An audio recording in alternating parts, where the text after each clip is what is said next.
In this ninth episode of Eyes on Liberty, we're talking to Nolan Bauerle. He's a Canadian-American Bitcoin OG, and he has a lot to share about where Bitcoin has been and where it's going. Today, we're going to talk about the election impact on Bitcoin, Bitcoin Citadels, and the concept of his recent finished show, The Fiat Apocalypse, and also how to break through normies when they just have this barrier of entry when it comes to adopting Bitcoin. You don't want to miss this.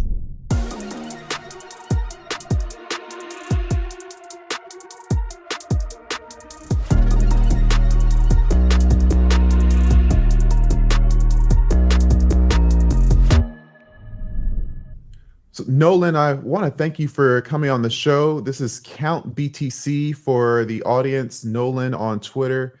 Nolan Bauerle. Am I saying that right?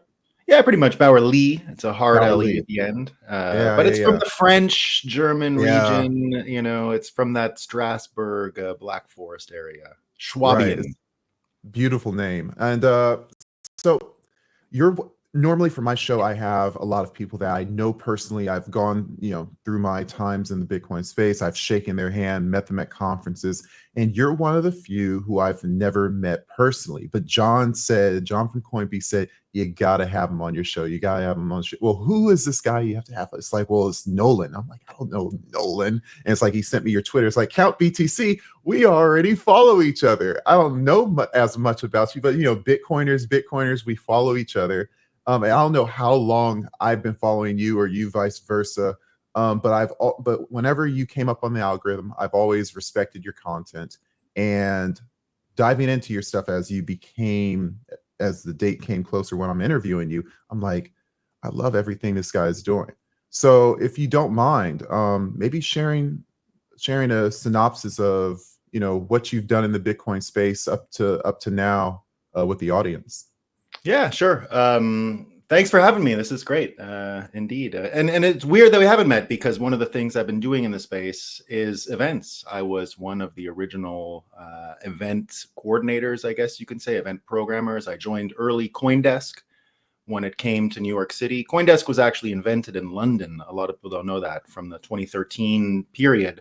But CoinDesk kept the balance sheet on Bitcoin then and couldn't manage the 2014 crash, which is how DCG and Barry Silbert bought it for barely anything back in 2015. And at the time, I had been working for the Canadian Senate. I'm trained as a lawyer, and I was doing a long-term study of Bitcoin at the time. We brought Andreas Antonopoulos into our committee room, and I did a bit of a publicity stunt at the end when we tabled it in Parliament. So simultaneous to tabling it in Parliament, I hashed it into Bitcoin's blockchain. I had some help from the original co-working space where Ethereum was invented. That's where the Ethereum yellow paper came from. And also where Vitalik had launched Bitcoin Magazine, where they used to pay you 1 corn an article back in those days. You got paid a full Bitcoin an article in those days. Amazing. Yeah, and we ran out of that Toronto workspace. That was the original drug dealer machine, so ATM. So we had a big lineup of really great folks that wanted to use the stuff. Silk Road was still kind of more or less operational. So it was a really great time. I quit the Senate to go work in that place. We did the publicity stunt. Basically Ordinal's theory. We just did the Bitcoin, the op return script at the time. But it got picked up by a lot of media companies. So CoinDesk had a look, Vice had a look. It made international news, just this publicity stunt of, hey, we study Bitcoin, but we also use the technology to put it on the public ledger. So I used that to sort of catapult myself out of, law and all that stuff. And that's when I joined CoinDesk.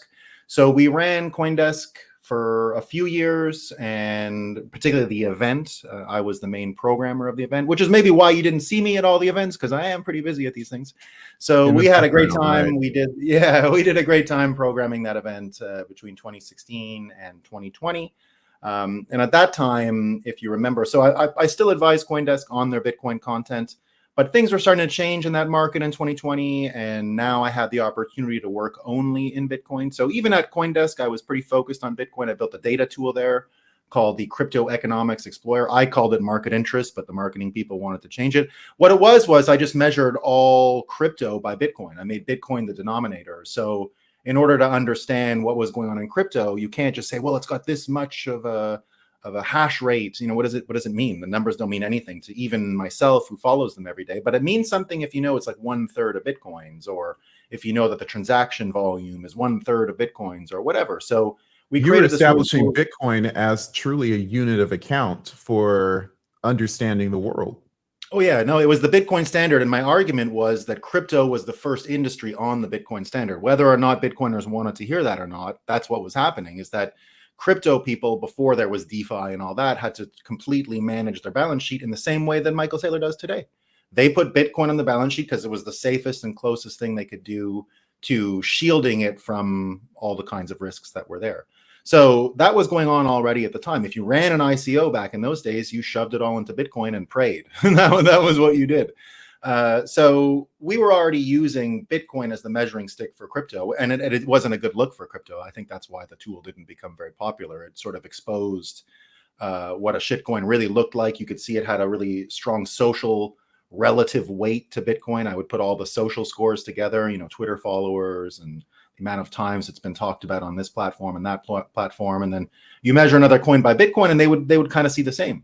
But then you go to like exchange volume, you're not on the same planet, or developer interest, you weren't in the same planet, or on-chain transactions, not even close to the same planet. So you got this quick sense of relative strength of the different coins. Anyway, but the point is, when Bitcoin Magazine pushed itself into exclusive Bitcoin content in 2019, it was also kind of an opportunity for me, because events, for example, if you remember what was going on in 2020 when they started this, is that not a lot of people had the courage to put on a live event. And I was coming from the live event world with CoinDesk. But suddenly the Bitcoin Magazine folks did want to do the show in Miami live, just Bitcoin content. So that's when I went and joined Bitcoin Magazine to program that show. So we 2 times made the largest industry event. And it was a lot of fun. So right in the middle of all that stuff. And with Bitcoin Magazine, what I did on the day-to-day, not just programming the event, I ran a daily news show, which launched in 2021, and we called it The Breakup. It just ended yesterday. We did our last episode yesterday. And the point of The Breakup was to catalog the breakup of our relationship with fiat, right? We love money, but we were in a toxic relationship. And it sort of cataloged the fiat apocalypse, and was also probably one of the original, I think the original, but I have no way of verifying it, but I think it was the original Bitcoin show that predicted Trump's integration into everything that we're doing, and the entire shift in political focus that we saw previous to 2024 election, where you'd have never imagined that the red and blue split would really turn into green and orange, and you'd have all of these Kennedy type Democrats, for example, joining the Trump movement and all that stuff. So I predicted that with The Breakup, with the show that we did. And it's actually a funny story where the show came from. I'll share just to give you an insight of why we called it The Breakup.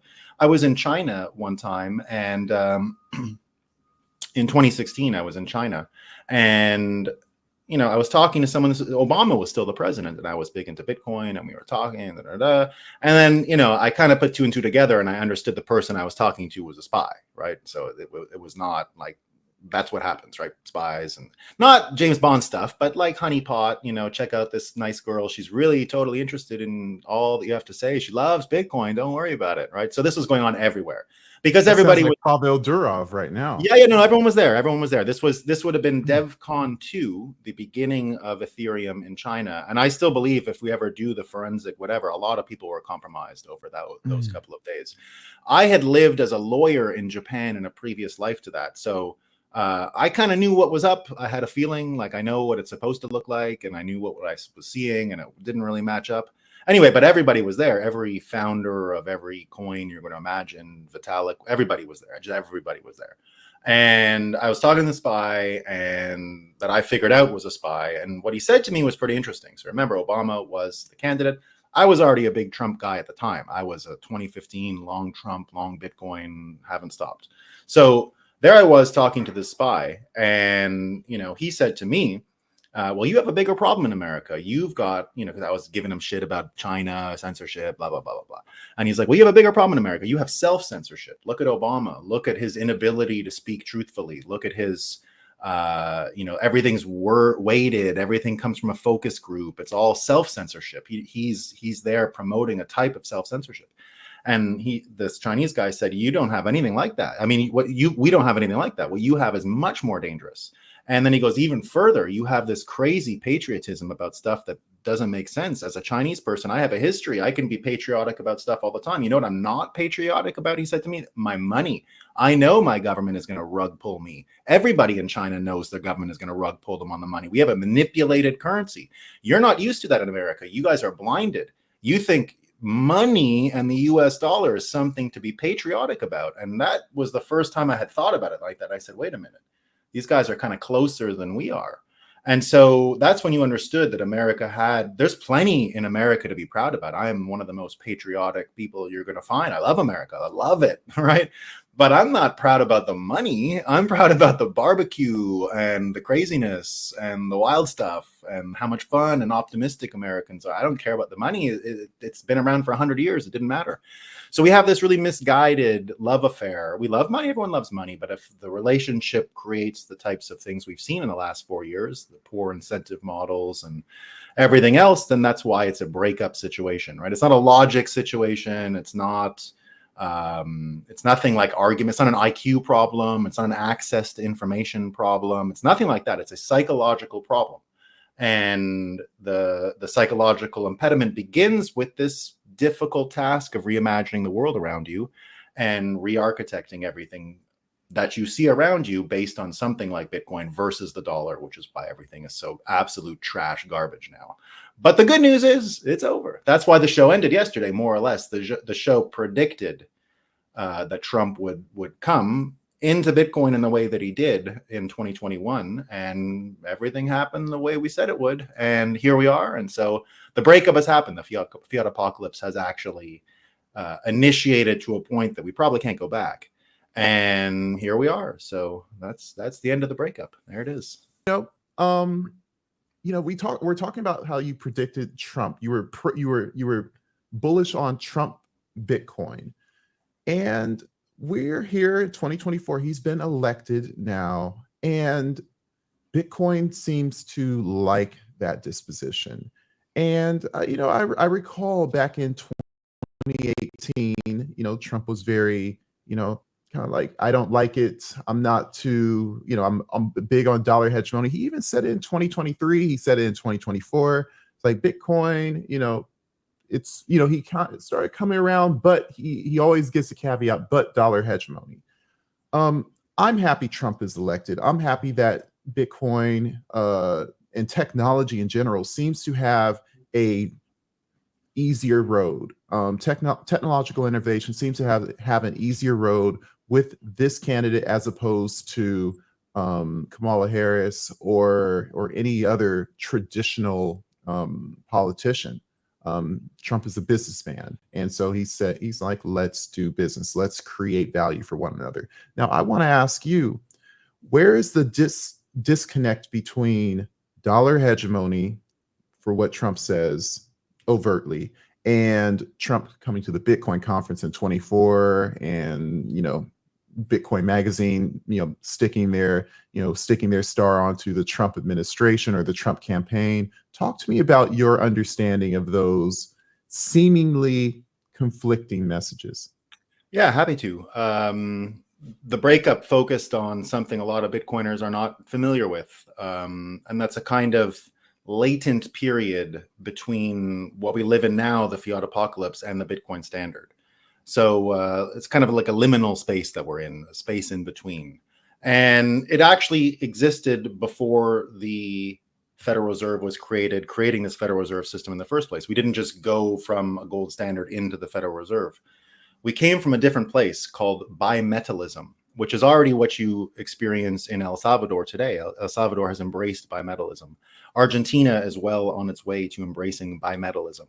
And I've predicted for a long time that we would enter into this period of bi-metalism before we get fully to a Bitcoin standard that you hear so many people with a very clear idea about, right? Everyone has been able to use their imagination to project and build a world on the Bitcoin standard. What I'm saying is there's an intermediary period.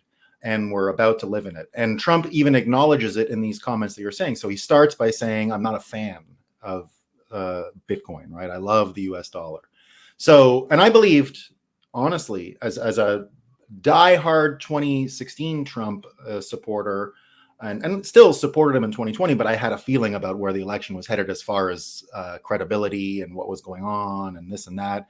So I like to say I voted for Biden 5 times in 2020, just because I believed in accelerationism already then.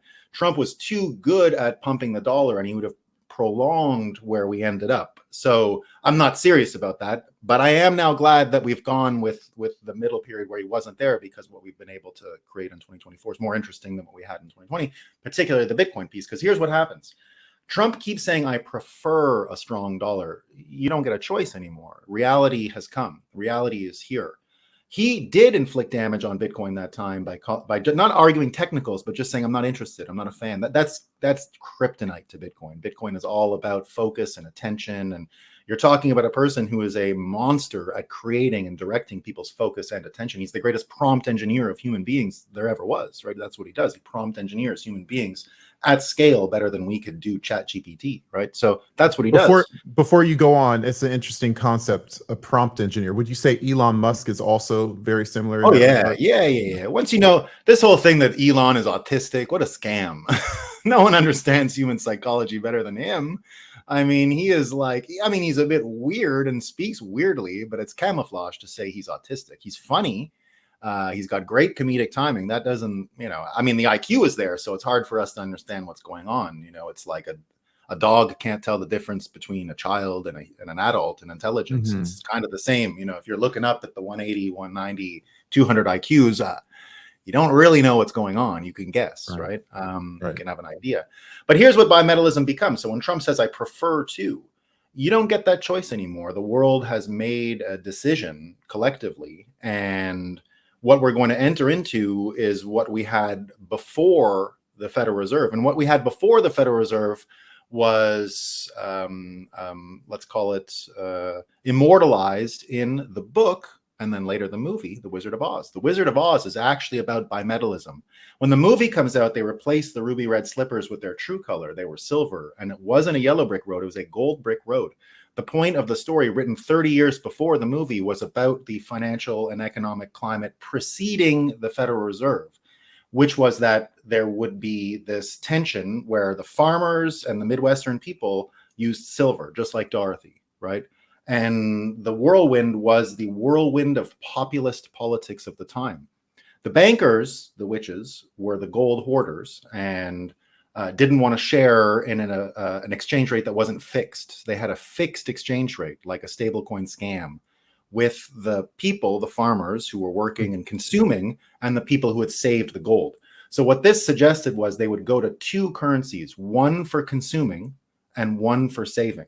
And then that would be easy for everyone to access. If the exchange rate would float, the people consuming and selling consumable items would have a better chance of saving money, because that's how the bankers were using the disadvantage. There was no floating exchange rate. They were able to basically speculate on the backs of the workers, because their money was just a commodity, and it was able to be traded at a disadvantage to unsophisticated people who didn't understand what was going on. This is where all the commodity markets come from. This is where everything starts blowing up right at this time. Chicago's opening a commodities market. You're getting a stock market coming online in the United States and in New York City. So everything is happening at once. And at the same time, the presidency is about destroying, Teddy Roosevelt becomes the president. He's about destroying these cartels that are forming up around this weird division of money. Basically, the gold-backed people are creating cartels now. And so he destroys all of these cartels, Standard Oil and everything else. But he doesn't get to do it to the banks because they haven't formed one yet, right? So they come in the cloak of night and form this Federal Reserve. But truthfully, the period it comes from was this bimetallic period. Now, my prediction is we head back to a bimetallic period where the fiat system does continue to perpetuate a little bit. It needs to be wound down, right? It's not an overnight closing job here. We are in this period of populist politics.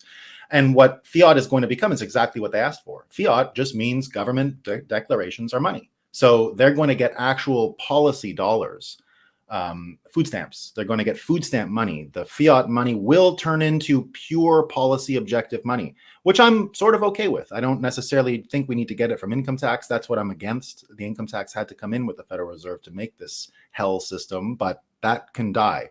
We can still pay for everyone who can't really understand what's going on or has too much mental illness caused by fiat propaganda or whatever their trouble is. I don't want to leave anyone behind here. We can fix it in this interim. At a certain point, it will run out. We won't have the capacity to do that anymore. But I think we've got decades worth of extra efficient production, and we can make sure everyone makes it. And we're going to do that by having one money for the, really productive people who want to save and be wealthy and all that. And they'll measure their wealth in Bitcoin. It'll be Gresham's law at scale, right?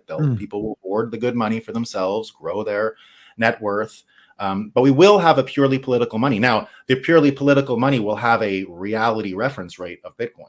That's what it lacked before, right? That's how you ended up having to listen to obese people tell you how to be healthy, and stupid people, poor people tell you how to be rich at universities. Imagine going to university, because I hired people at CoinDesk and Bitcoin Magazine, these people that come in from an Ivy League. And it's like, well, why were you going to school when all of your colleagues and contemporaries were getting rich, doing real stuff, being smart? What's your excuse? Like, why were those you that can't do teach? Exactly. So that's where I got to cut you off before I forget these points. There's something that you talked about before the Federal Reserve, before the fiat standard, if you will, where farmers were trading, were exchanging, and these are people of lesser aptitude to financialization, sciences of finance, economics. And so they exchange their metal, but they don't necessarily know the worth of the metal like the bankers do. Now, it's exactly like today with fiat. It's exactly like fiat. That's what I'm saying. Like, I see people, they say, here's my dollar, and then they're dumbfounded as to, why is my dollar buying me less of a candy bar today than it did yesterday? And of course, they accept the standard reasoning, inflation happens. They don't go into the nth order as to why inflation happens, and then why does that happen, so on and on. They just say inflation happens. And people are taught this from astute people who go to fancy schools and fancy institutions. I remember seeing a propaganda, this propaganda from, I think, the US Treasury, where they were trying to tell you this is why inflation happens in 2022 when it was getting rough. And not one, it's like this, nice looking Black woman, and she is very comforting, and she spoke to you in a soft manner. It's like, I know your pain, but let me tell you. And not once does she mention any type of money printing or anything about the Federal Reserve. So this bi-metalism is happening again, like you say. And you're saying that now what ends up happening is the well-to-do people will denominate their world in Bitcoin, whereas the well-to-do, the knowledgeable people, whereas the people who are stuck in their fiat rut will be exposed to Bitcoin, will be a factor, will be a force on their life, and they may never know why. Yeah, that's exactly what I'm saying. We're repeating history. Oh yeah. I mean, Bitcoin is not. It doesn't solve certain problems of human nature, right? It just gives us a measuring stick through which we can coordinate, incentivize way better than ever before, which means that we can manifest a better existence for ourselves, because at least we can orient ourselves and guide ourselves. We have a compass now, we have tools, we have a wayfinder. That didn't exist before. And so with fiat, you're kind of just like, get close to the printer, fuck everybody, and it should work out for me. And let's hope everyone else gets some added benefit, which is what explains most of the trouble in the world, right? I'm not one of these people who think I can mind read what Democrats are thinking. I don't think they're evil. I don't think they want the things that a lot of us on the Trump team or in Bitcoin, believe they want, right? I think they want mostly a better world, like 99% of the people. And they just don't really get where the brainwashing is coming from, its effect on them, and all of this stuff. So you know, Bitcoiners are susceptible to it too. No one is in the same way that I mentioned prompt engineering. You know, once you understand human nature, and you understand that we're not logical, like an AI, you know, whatever it's doing is a little more similar to human beings. We're not that logical. If we were logical, Bitcoin would have taken over a long time ago. It wouldn't have been difficult. What's really going on is you've got people that just can't deal with reality. They can't get their mind around it. It's too big. It's just too much trouble. I mean, look at what happened in 2020. There's still people who believe that election was totally legit. Now, I have zero proof it was a scam, none. But I know one thing from Bitcoin, which is don't trust, verify. And if I can't verify a thing as a Bitcoiner, my worldview is it didn't happen. It just didn't happen. So did we have an election in 2020 as a Bitcoiner? I'm going to say no. Did we have one in 2024? No, we didn't have an election this year. We had a lying contest and a lot of people did their best. And I thought it was hilarious and a good time. But it was really a brainwashing contest. And, you know, one team who likes Bitcoin is the greatest brainwashing combo I've ever seen. And that's Donald Trump and Elon Musk and these people. And so they were out there prompt engineering people. And that's just the way it is. And if you understand this about Bitcoin, you can imagine if someone understood that 100 years ago, if they knew that human decisions were never made from logic and reason, that almost every decision comes from either fear or want. And then what you think of as intelligence is just you rationalizing those two things after the fact. And you say, oh, that's what I wanted, right? It's logical. I wanted this. No, you wanted it. Confirmation bias. It's confirmation bias. Yeah. And that's just the operating system. There's no way around that. If you're a Bitcoiner or not, or anything, that's who you are. That's who we are. Now you can take your time. You can filter the information. Indeed, there's all kinds of things you can do.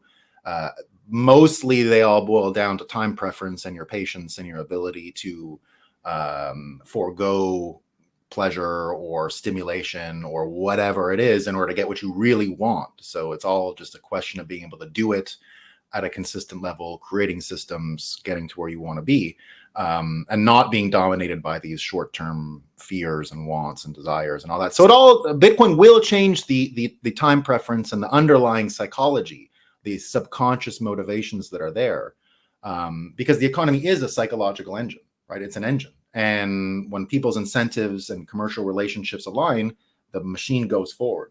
If, like in Fiat now, they don't align, you get this stuttering, broken society. And that's the trouble we've got.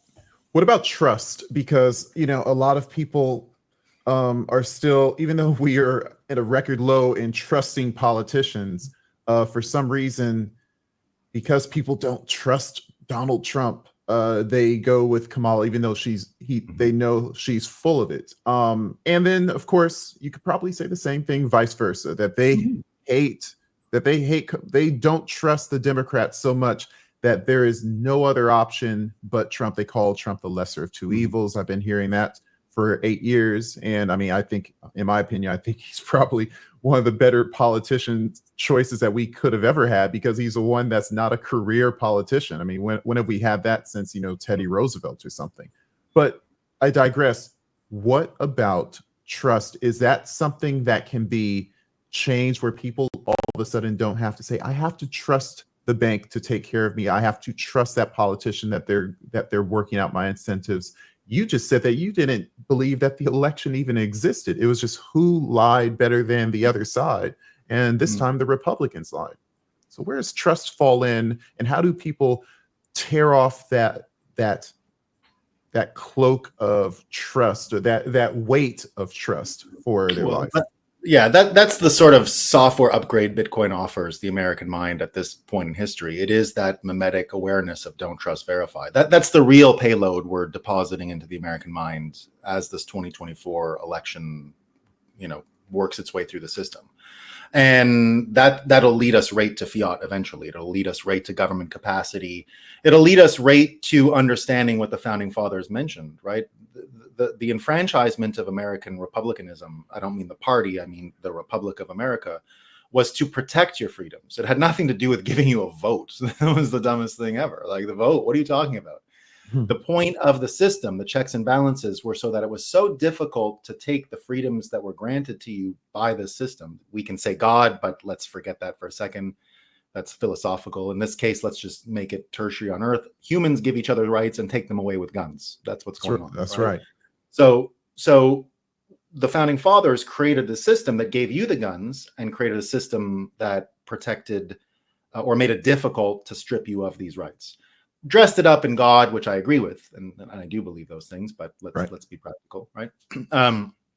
So what we can do is really shrink that capacity back, right? The trust should be flipped. In law, we think of guilty or innocent until proven guilty. I believe that for Diddy and for anyone, right? An American person, it's guilty until or innocent until proven guilty. I have my suspicions about Diddy, but let's give everyone time. And you have your right to have those suspicions. Yeah. But the government doesn't get that benefit. At this point, it should be reversed. At this point, the trust is so low with these institutions that you should see them all as guilty until proven innocent. They have no rights like a human being to presumption of innocence. At this point, it should be reversed. And that's what the fiat apocalypse is really about. This organizing ourselves under national banners is kind of a new thing. It's not something that went on forever before. There was kingdoms and stuff like that. But national identity being a primary psychological engine piece. Imagine the actual pistons in your brain are firing because of national identity. I mean, it doesn't make any sense. And it's been doing that for a long time. It's been doing that since the cost of violence calibrated such that centralized armies backed by nation state taxation and power became the operating system for how countries engage with each other. With the Houthis and the drones and everything like that, the violence calculation is changing. The capacity of the state to do these things are changing. And when you look at everything that happened in World War I and World War II, you start to realize that the American system was war. I mean, it literally was war. We created the greatest war financing mousetrap the world has ever seen. No Roman, no Babylonian, no nothing came close to what America created. There's never been anything like it. I mean, go back to what people were saying when America armed up in World War I and World War II. They couldn't believe it. The scale was staggering. What are you guys talking about? 10,000 jets? What? No one could create 500. And Roosevelt goes in and says, jets, aircraft carriers. Like, people forget, Nazism, this and that. This was a cakewalk. This was a joke. Now, people died, so I don't want to take away their sacrifice, but I'm just talking pure video game numbers here, right? So absolutely taking away from the barbarity and human element. Let's just talk video game for a second. They went into D-Day, wiped the shit out of everyone, pounded them for about 8 months, and it was over. That's what happened. That was World War II on the continent. It was a scam to say that it was like we were up against the wall. No. The whole world knew the minute America landed, countdown to end of German Nazi stuff, right? America, their machine was unbreakable. Not even close. So then you realize that we never actually shut that machine off. We won World War II, but we kept the whole thing humming. It just stayed running. We didn't shut off any aircraft carriers. So we created this institution to win World War II and then just left it running for 80 years. And, the first order of business that America got into when it won World War II is that it influenced the Italian elections because they knew the communists were going to win, the Marxists were going to win. And so the 1948, this is all public. We all know the United States said, right? They said, no. We're going to make a deal with the mafia. Okay, they made a deal with the mafia. They suppressed voting, and that became the business of the CIA. They became the actual election riggers. Now, the problem is this got turned on America, probably deservedly so. We did this all around the world for centuries, and it turned around back onto us so that we do live in a world now where I have no trust in the elections. I mean, zero, literally zero. Like I said, we don't have the Cold War never ended. And the war, essentially, just like you talked about the Italian elections post World War II, that war became a war of subversion and essentially psyops, where constant battles, constant skirmishes in a way that we're not going to see a tank blow something up. And I would add one more piece to the let's say diversions or the Cold War. The Cold War, there was a break. There was peace. Right? It did happen. We won World War II. The Italian thing was the beginning of trouble. But And this is how I predicted. I predicted Kennedy, RFK, would become a national story, a huge player in the election in November 2022.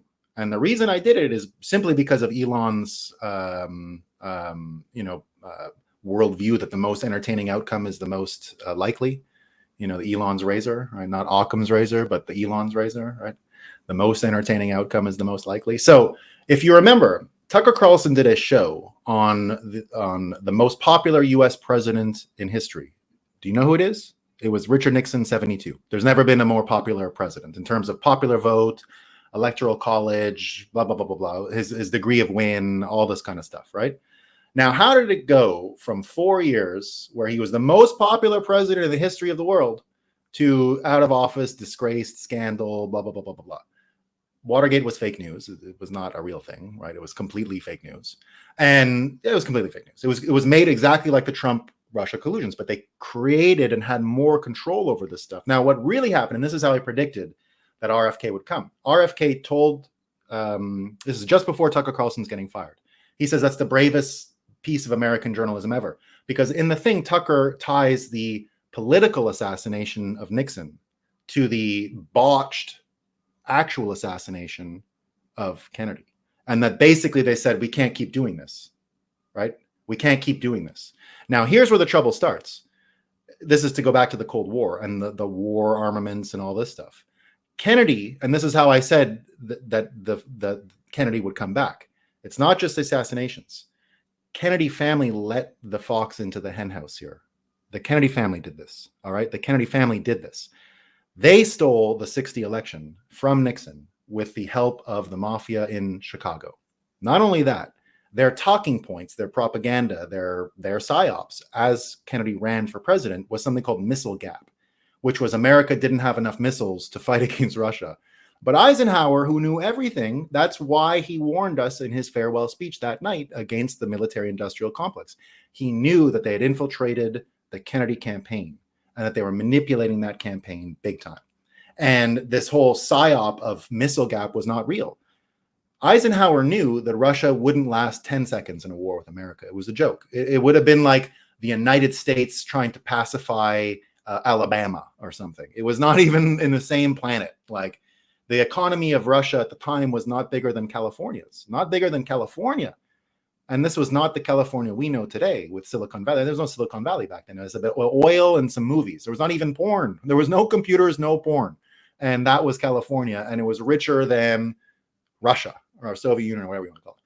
So my prediction was the Kennedys had a hand in their own downfall, which we know, right? We know they did. They had a hand in their own downfall. No one deserves what happened. I don't think he's a villain. I don't think he was I don't think he knew any of the stuff that was happening. I still think of JFK as a golden age type person. But the trouble that happened as a result of the family's influence is for RFK in a metaphysical way to fix. And so I just predicted in 2022, I don't know, he's going to have a role. The prediction machine is telling me, I don't know what to tell you, that he's going to be here, right? And so in the end, he was. And that's why, if you look at all this stuff, we just don't live in a high trust society. We just don't live in one. And to pretend we do is a fatal error. And we could get there again, but it will be the same as that sort of pre-war finance model of the United States, where we shrink the government back to its elementary sizes, to what was described in the Constitution as a protector of our rights, with a few influential, wealthy people who can't be influenced. I think the Senate should go back to no elections. Honestly, that was a better thing for the United States. I don't mind Congress getting elected, of course, direct elections for the United States president. But before the Civil War, senators were appointed by their state legislature, which took the politicization out of it. It allowed them to rise above the fray. They only had to appeal to a couple other high awareness people. That kept the whole awareness level up. By making senators dogs barking for votes, we have not done the system any favors. We have a bunch of yapping little chihuahuas. A true constitutional republic. Yeah. I want to go back there. You're speaking about changing the way we view society, changing the way we view our constructs, our political constructs. And we're also used to this political construct of a nation constructed by, at least in the United States, states, Canada, provinces. Maybe there's some regions, some more regions with certain sovereignty in Europe or Asia. And then we have cities. Now, you are a big proponent on citadels. And for the audience, I kind of want to get your summary or your vision of how Bitcoin citadels are supposed to manifest in this future world, starting, now with Bitcoin, now at 75,000 after Trump's election. Like we're in a very important stage of hyper-Bitcoinization. How are citadels going to be a part of society? Well, I'll put it on two planks. And one of them you can see immediately with Bitcoiners, and that is that just look at the success of Bitcoin meetup culture. I mean, I come from the events world, right? We're absorbing the enthusiasm and energy from the Bitcoin meetup culture. Bitcoin meetups and Andreas Antonopoulos, for example, has done more to solve the problem of human financial illiteracy than any college that ever existed. Think about, I use this example of myself. I was trained as a lawyer, working for the Senate Banking Committee, and I was a financial illiterate until Bitcoin. I didn't know anything. I mean, I literally was stupid. I was an idiot. Like, I didn't know anything, right? And I technically did. People would have said, he's an expert at banking, and what? I didn't know anything. So that's a big part of success that Bitcoin has had in out-competing universities. I often talk about the events as people say, how big can these events get? I said, well, look how big universities are. They're terrible at this. So what are you talking about? Like, like that big, I guess. But that's not what I mean to say. What I mean to say is we have a huge loneliness problem. Like it's awful, right? The algorithms, everything, it's just the worst. But Bitcoiners don't seem to have this problem. The normies do. Bitcoiners, even if we're digital, I mean, even my show ran at 8 a.m. Eastern time every day. We had coffee. We talked about the fake news. We had a good laugh. That's why I've never seen your show. I'd be damned if I'm waking up at 5 a.m. Exactly, Continue. I'm sorry. 8 a.m. Eastern time. So, and that's how I had it designed. It was sort of like, what are people anxious about today? I started every show with like my cold opening, which was called Moscow Time, which was the fakest news I can find. All summer it was like, where is it hot? Guess what? It's hot in California. Oh, the Inland Empire is hot. It's July. What is going on? So just overly exaggerated fake news stuff like that. But the point is, I never felt lonely. I've lost a million friends from being a Trump supporter, a Bitcoiner, and try being a Bitcoiner, try being a successful Bitcoiner in the early days. Like people don't want to see you after. They don't give a fuck. They don't want to be your friend. Like, you can't go around being that, hitting home runs like that and expect that people who can't get the ball out of the infield just want to hang out. They don't. It doesn't matter how long they've known you for. They don't care. So you got to kind of get used to that. But I never felt loneliness from this because I had the Bitcoin community, because I ran my show and I had this person and that. There's always someone out there.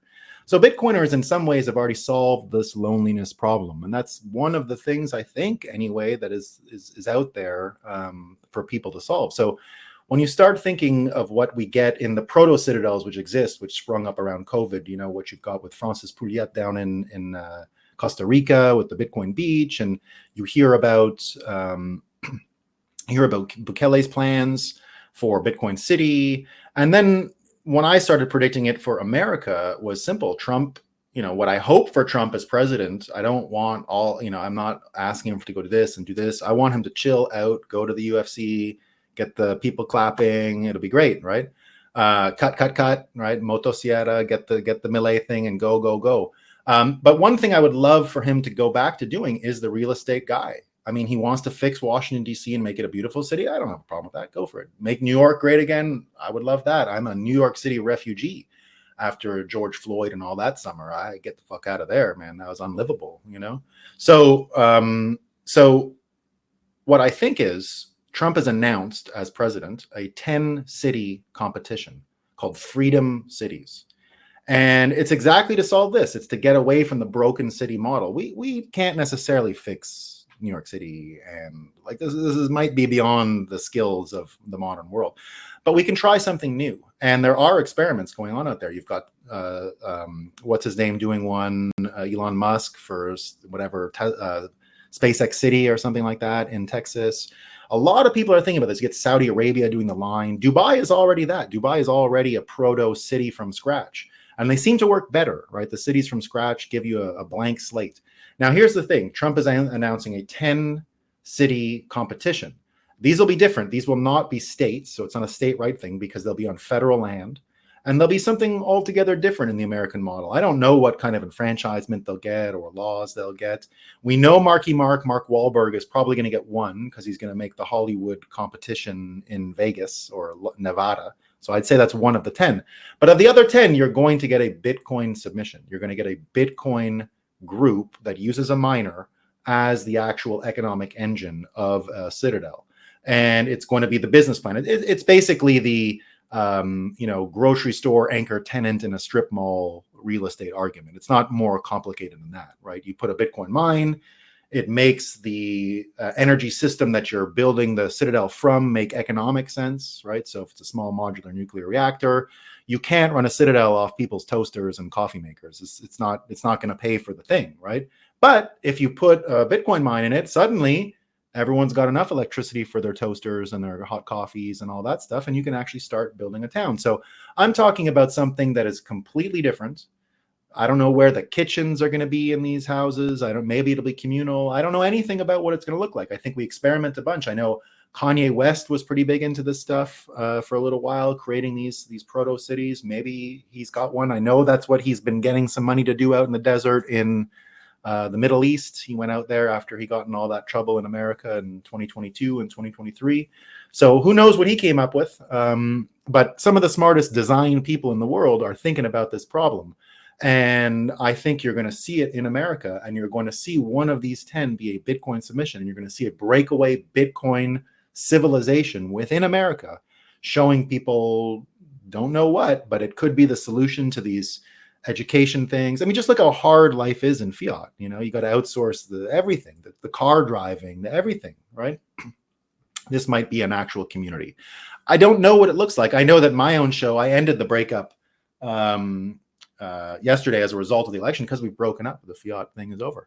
But I'm going to start a new show on Citadels, and I'm going to be drafting behind a lot of these Trump stories about the Citadels. Trump already started it last night. I don't know if you saw this, but he announced that the United States will have a United States fair, like a World's Fair, and that will take place. I saw that. Within that World's Fair, I promise you are going to see a Bitcoin Citadel model. One of the states, one of the people are going to submit that to the fair, and you're going to visit it, and it's going to be amazing. And you're going to see a proto Bitcoin city built in as part of this fair. And so that's what I think. You're going to see these amazing things happen in the near term. And Bitcoiners are going to be solving some of the most important questions that the future architecture of America pose.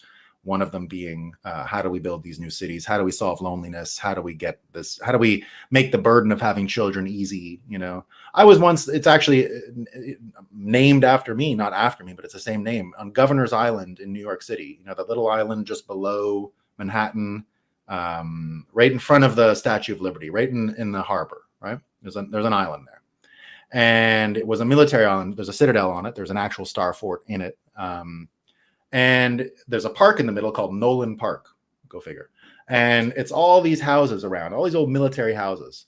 And you can when you just sit there, you get a sense of what the previous golden era age looked like in America. You can just imagine the military families living on this island. There's no cars. It's just grassy patches of land between all the houses. All the houses look out into the central park in the center of all of them. You can just imagine kids pouring down the front steps of all this, no adult supervision required, fishing down that way, a forest down that way, big fields to play in, and a high trust society. I live in Vermont and Quebec, and these are high trust places. I can still go to the farms, and it's just no payment, no clerk. I just go in, I take my milk, I take my eggs, I take my steak, I leave cash in a bucket and I walk out, right? We still have that in Vermont. We still have that in Quebec. You're going to get that again in America, and Bitcoin Citadels are going to teach Americans how to do that. And it's going to be an amazing thing. So with the time left, I've heard about Citadels ever since I got into Bitcoin, and it's I don't want to discount heaven, but it's almost like a version of heaven on earth, or at least this is truly what utopia is supposed to be. And it's sort of what you described, a society where you can have a little trust built off of the trustless foundation of Bitcoin. Yeah. The trustless foundation enabled you to, or incentivized you to go find places where you're so built on trustless that you have learned to say, oh, this person, like, wow, this person, I can actually trust them. They're not like the ones that I had to deal with in the past, or the ones I heard about in history. And then that person, you know what? Hey, this little group, let's collect on Governor's Island and let's live out our days in peace. And I guess my question is to you, with all the thought that you've had on these concepts, you have to have an idea or two. And so I'll pose one constraint on it, but I kind of want you to paint a picture of your ideal Citadel. And one thing I want to say is it's not going to be on an enclosed island. Okay, you can't use that.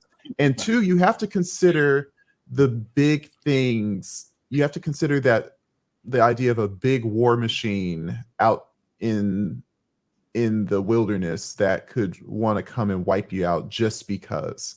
Okay, so how do you handle your military defense? And let's just say you're out in the plains like Oklahoma or California. What does a Citadel look like in the contiguous body of the world? So I'll divide it into two questions. Yeah, sure. Or two answers. So the first one is, I do predict that a lot of these will be built in climates that are so garbage and so inaccessible that you're not really going to have to think about passersby as much as you might, right? So what I mean is deserts. I foresee, for example, with the trouble that California and Arizona currently have with negotiating water rights, and as everyone criticizes the Arizona senators for being third senators for California because they've in fact voted away their water rights to California. So, but the truth about water desalination is it's actually like low sophistication science. Low efficiency. Oh no, like gravity works. Yeah, simple. Yeah. Like if you pump water up a mountain, it'll be desalinated by the time it gets to the top. What they do now for desalination, they just drive with pressure water through a filter. That's fat because you have to enclose it in a small amount of space. But for example, if Arizona had a small modular nuclear reactor on the California coast, and all it did was pump water up the Sierra Madres, by the time it was at the top, I mean, literally, that's all it did. There's just a tube and a pressure and pushing the water up. By the time it came down as a river into Arizona, it would be fresh water, right? You wouldn't have to do anything else to that. The gravity alone would keep the salt out, right? So ideally, you're building in land that is useless. So my dream is to build one, and I think you'll get it, out on the coast of Africa. There is a no man's land part of Africa, south of Morocco and north of Mauritania, called Western Sahara, but no one has the rights to it. It's one of the few parts of the world that there's no claim. So some Bitcoin pirate is going to go claim it and just take it. And the reason is American hurricanes are actually caused from that place. The heat imbalance, the heat imbalance of the Sahara winds hitting the cold Atlantic there starts a storm that moves down to the Caribbean. And then when it hits the Caribbean current, that's what gives it the jack to go back up and be a storm and hit America. So we can actually engineer out hurricanes from America by building a citadel over there. So I do think that America will add a weird state situation and city on not our continent. So something's going on there. And it's going to be more fun because we're going to build it where they used to have Atlantis, the reshot structure. There's like, if you look in space, you can see where Atlantis was. It's very clear, right? So part of the Fiat apocalypse is, the unfinished part of the Fiat apocalypse is that if we thought the news was fake, wait until you see history. much worse than the news. So there's all kinds of stuff that we're about to find out about antediluvian societies, basically, where the pyramids come from. Now, I do this as entertainment. I'm I don't know the answers, but I'm entertained by all these things, and they're the thing I think about the most as far as what I'm interested in being entertained by. So you are going to get one that's sort of off in a strange land and is inaccessible, right? Now, that's not giving you your answer about incentives and how you actually build it and what it looks like for safety and security and da-da-da-da. So I'll finish the utopia thing. They're not all going to be utopias, by the way. We're going to have a problem with that. Yeah, but that's another story. What I want to see, so World War II, the sign that World War II was over in America was that all American engineering war capacity was turned into a civil engineering project called the Eisenhower Highway System, right? That's why it's named after Eisenhower. They got a load of what the Nazis built on the Autobahn. They're like, what? That's a good idea, man. Let's go. And they built it, right? So they did it. But cars and asphalt, huge public spending, like the most fiat thing you'll ever find. Actually, the most fiat thing we ever did. We built the highways. It got the flight out of the cities and built the suburbs. Anyway, not great in the end, as much as I love suburbs. What I think we're going to do, and this is the ideal Citadel, and this is where you're going to solve some of these problems of trust and responsibility, because it all comes down to personal responsibility in the end, right? That's ultimately what we're talking about with Bitcoin. You're going to see the political, economic, finance model of voluntarism move to scale. We've never seen that before. That's why you get all the low IQ dumb fucks who gonna build the roads. What are you gonna do now, huh? I'm gonna fucking build the roads, bro. What's up? They don't understand that the best roads were built before there was this dumb government around. The most accurate thing ever said on this podcast. Thank you so much. Continue. We'll build roads. We'll build the roads. So what we're gonna do is we're gonna build fucking roads. All right, roads using Bitcoin collateralized donations. And because what I predict we're going to get for infrastructure to get around between Citadels and what the future of America, more or less, with robots and none of it's coming back like Trump said. We're just not going to, it's just not going to be you go to your lunch pail to a factory job and then your kids are at home, and it's just not headed that way. I don't know what to say, right? So, but what is the future of America if not people working and having a good time? Well, don't forget, America is the most beautiful piece of land on earth. There's nothing like it. There's nothing like it anywhere. And the future of America is for the rest of the world to actually come and visit. What Japan is experiencing today with all of this enthusiasm to visit. I lived in Japan for a long time. It's the most civilized, amazing place in the world.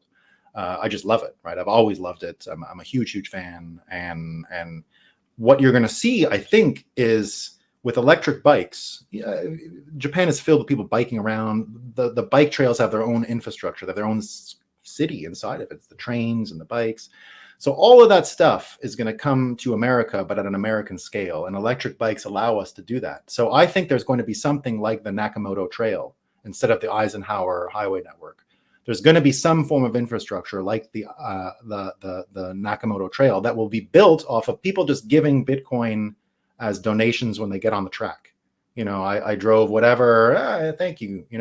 Now you can take that money and collateralize loans that pay people in US trash tokens to build a new road to their town, or a new road to their Citadel, or a new road to wherever. And then you can have commerce spring up, little hotels for this. And because we're talking about electric bikes and golf carts and this kind of stuff, you don't actually need a systematic engineering for it. It doesn't have to be like the Eisenhower Highway Network with the same asphalt, the same width of the highway. It doesn't matter. Like if it sucks, no one's going to take it and no one's going to build. And you can build it with straw and stone dust and crushed stone. It doesn't matter, right? If people take it, you get financing to build it and people to ride on it, then it's going to help grow. So I think we can show viral growth of transportation networks that link our citadels, that link the country, but more than anything, start putting skin in the game for individuals. So the trust of a Bitcoin citadel will be enforced by the people who live in it. The people who live in it, they're going to do that. The people who gave $10 last week to build a track, those people are not going to put up with spray paint graffiti folks. It's not that. That's the problem with our infrastructure as it is. It all comes from the fiat sludge machine, and who the fuck No one cares? owns it. We No one owns we all have to pay for it, but we don't own it. Yeah. And then it becomes a form of protest because you're not happy with the service because no one gave a fuck about you this year. And you know that's what's going on. I rode the New York transit system for years. I loved parts of it. I didn't like parts of it. But I get why people vandalize it. I mean, I get it, right? Like I jumped the line. If ever there was a lineup to get on, I lived in de Blasio's, New York. Fuck that. I wasn't waiting. I wasn't going to get prosecuted. Fuck, I'm out of here. And you know, see, wouldn't have pulled that shit in Giuliani's New York. That's for sure. That's for sure. I would not have pulled that shit, right? But de Blasio's New York, man, I didn't even think about it. It was like it was all right over the ramp, you know. See, the loss of authority of the protection, not the loss of authority, because there is authority, but it's the loss of the authority to protect the individual's rights. It's a really destructive situation that we were going down that path, and I hope with Trump being elected, maybe we turn that ship around. It's not going to happen overnight. I do want to get to one thing that where these citadels become autonomous and a little more sovereign as these federal constructs or these national constructs become a little less potent, a little less powerful. Then you have the idea of that one, you know, monolith back in the corner. Genghis Khan rises again and wants to mow down everyone. How do these sovereign cities, how do these citadels hold off the potential Genghis Khan of the future? Yeah, well, I think that's what the Sovereign Individual book predicted, and why the U.S., for example, right? I don't know what was brokered behind this election and all that, but I had a feeling Trump's pressures from the deep state relinquished a little bit when he let J.D. Vance and the Palantir folks into his orbit, right? Now, the Palantir folks are betting on the cost of violence changing, just like it was predicted in the Sovereign Individual. And what I mean by that is that we're entering a world where humans don't fight each other anymore. I mean, that's, you know, what I just read was invented like 2 weeks ago is like a robot dog that hides in water. Like you can put them in your fucking pool. I can't think of a scarier thing on earth is like I go to, you know, rob somebody and a fucking robot dog with a gun in its head comes out of the pool. Okay, if you think people were afraid of guard dogs before, you haven't seen anything. Like we're the not best offense is a good defense. So yeah. So I think where it's headed, and I think why Palantir's stock is doing so great, and why Trump does have a national security backing of substance, right? Of substance, people betting on rules of engagement changing. Basically, the financiers of a aircraft carrier have no clout anymore, because looking at an aircraft carrier, I see a thing that can't stand up to the Houthis. The Americans sent all their aircraft carriers this past autumn. Guess what? They're done. They don't do shit, because a few $1,000s worth of drones and you can melt that son of a bitch right into the water, and we would all see it, and that would change the dynamics quickly. That's why it hasn't happened. I predicted on one of the first episodes of The Breakup, I predicted in the Fiat apocalypse, you would watch a beautiful American skyscraper melt into the sea. You'd watch it melt, not blow up the way you've been used to seeing things blow up. You'd watch it fucking melt. And I think the only reason we haven't seen that, I've seen ships blow up. I heard just yesterday the Russian fleet got smashed by Ukrainian drones way out in the Black Sea. I don't follow it enough, but I'm telling you, these ships don't stand up against the, what are you going to do with a drone carrying battery acid? What if you just put a bunch of battery acid, like old school Castle oil tech? You can't do anything about that.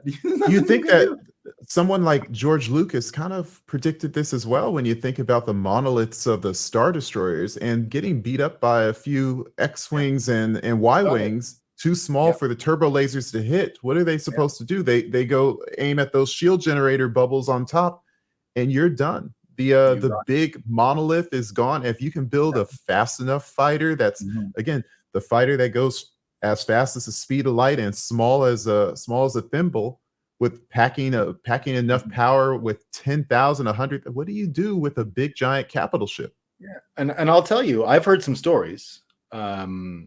I've heard stories. I'm not going to repeat names or anything, but there are citadels happening, right? There are Bitcoiners that live together in places that aren't America, and there's not a lot of rules. And I've heard stories about what happens when, for example, thieves come through town, and it's not it's not very peer-to-peer. Okay, I'm telling you. That is crazy. Other stuff's happening, right? And I've heard from people who've done it, right? And there's a different appetite for that kind of stuff when it comes to your own security and your own family's security. And I'm not saying it's going to be peaceful and gentle. That's not my prediction, right? Right. My prediction is not everyone is so happy with how easy it is to live in those conditions. There's going to be people who find out that it's tough, very tough. Well, now it's still a utopia. I can't wait. There's kids playing. There's steak. There's lots to eat. There's lots to do. There's lots of fun times. There's low time preference, but you'll have 2 weeks to talk about the guy who got picked up by a drone and had his skull exploded. There'll be plenty of time to talk about shit like that for coming around. So I also write science fiction stories, right? Imagine. Because I've had one today and I was like, oh wow. Go ahead. So part of my approach in pushing Citadel dialogue will be through some of these Citadel based books, right? So I've written a few science fiction books. And so within those Citadels and within how I've built these things and how I've sort of created the internal logic system of it's on a Bitcoin standard, and they have different threats and wants and fears that we do, but they still have threats and wants and fears that didn't go away, right? That's not out of there. But they definitely do have the time preference to think about things a little more and to take their time and to understand things deeply and to not rush to judgment and things like that. So there's plenty of advantages. I think we could, the great thing about you being a guest is that you really bring out the dynamic that Bitcoin is not just another layer on the fiat system. Like Bitcoin is going to change everything. And not just Bitcoin, not just, look at my cryptocurrency, it's so cool, 21 million, but the incentives tied to what hard money brings to the table. It's remarkable. In my story, in one of them, where it's called the Atlantis Bitcoin Citadel. It's set exactly as I described it in Mauritania. They're usually just murder mysteries and stuff like that. But but in that world, which is only about 25 years in our future, already you can't enter the Citadel without Bitcoin. The people there's usually neighborhoods outside of Citadels called dollar store districts, and dollar store people live in them, right? And everything's dollar store, right? It's their store and only stores that take it, but you can't access a Citadel without actual Bitcoin. There's just no way in. You just can't. It's castles. Like, you're not getting in, right? The Atlantis one has a moat, then a castle, then a moat, then another island inside, concentric islands. And even normal Bitcoiners can't get to the middle one, where the actual mine is and the nuclear reactor is, and like they're not even close to there. And it's not all utopia. In mine, the founders of some of these Citadels are fucked up, crazy nutbags, right? And everyone just has to be a yes man because they got Bitcoin, man. Like, well, say whatever, right? So they're not all healthy and all that stuff, That's the construct. I mean, Max Kaiser said, whether you hate it or not, he who has the money makes the rules. And this is the world that we're going towards. This is the world that we've always lived in. It's just becoming more overt on the surface.